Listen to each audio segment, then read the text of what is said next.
Glad to know you're still there. You're still watching iBrand Daybreak on iBrandTV. We'll now take you to our topical issue for the day, talking about the prevalence of ritual killings, especially these times.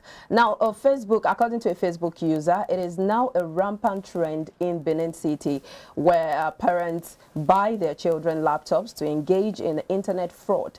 How parents approve the relationships of their daughters with Yahoo boys while reminding them of the need to make money by any means, even through ritual. Now, some parents take gifts from their children without asking them questions about the source of the finance used in procuring such gifts.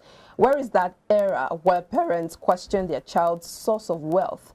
Have parents, religious bodies, government failed in their responsibilities? While these teenagers are emulating the old horses in the game, they are either not aware of or do not care about the fate that befell those caught in the act. From Yahoo Yahoo to Yahoo Plus, the latest is the gruesome killing of a 20-year-old girl by her boyfriend and 3 other teenagers. Under the influence of get-rich-quick syndrome, the young boys were on January 29, 2022, caught burning the head of their victim, identified as Rofiat in Oke-Aregba area of Abeokuta, the Ogun State capital.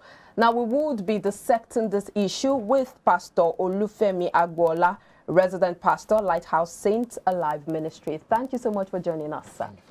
Good morning, sir. Good morning. Now, let's assess this issue of the prevalence of ritual killings in recent times. Would you say that it is something that has been brewing over time? Say maybe this is not the first time, or maybe it is just now accumulating, or now just looking very obvious? Or would you say that it is as a result of the evolution of technology, the things that these youths are exposed to? What would you say is responsible for it? Okay, I don't think it's technology. It's more of, I think, frustration. You know, there are no opportunities, and sadly, if you are honest and hardworking in Nigeria, you may not make it. You know, and there are examples of those who have, by going through cutting corners, who have made the money. They're not prosecuted. They spend the money in the society. So there's no deterrent to say, why can't I do it? You see, a governor who was governor in Lagos State for 3 years, a military governor, he finishes his tenure and starts an airline business. Spend the money in this same Nigeria. Why would the next governor not steal? There's no deterrent, you know? And this is what is coming down to the youth and everybody, that there's a lot of frustration, a lot of hopelessness. See, the immediate past president of South Africa is in jail. The immediate past president of Malaysia is in jail. The immediate past president of, is it Hong Kong now? This is Hong Kong. I think it's South Korea.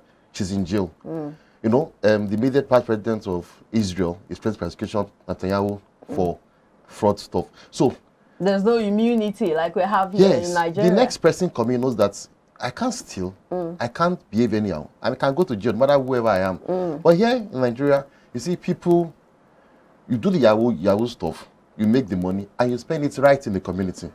Nobody is coming after you. Because how did you get money to buy the house? How you get the car from? The car is worth 20 million. Nobody is prosecuting you. You know, there's this new way of defining the Yahoo business. They say they're trying to recoup the money that the British colonists took from Nigeria, and that it's not a wrong thing. They are just trying to collect the money back. And so perhaps that definition also is a way of making light of a grave circumstance. Okay, see,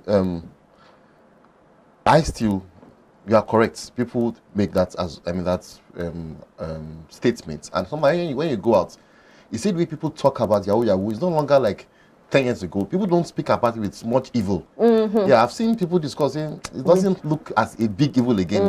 I'm not watching anybody. But the bottom line is that even the middle class Nigeria, those that work even in banks, are leaving the country. Because you cannot keep up with the bills, can't live in a good place on your salary.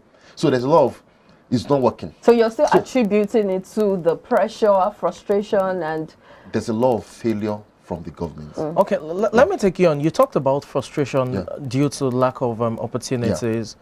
there are folks who will tell you that even back in the days, which, you know, the older generation will tell you the good old days, that there were still issues of lack of frustration, and we still had issues of money rituals, even down to robbery. We had several names that were popular at the time, from Anini to, you know, and all of that. So how much of, in quote, an excuse can frustration and lack of opportunities, you know, be for this You know, act? it wasn't this bad those days.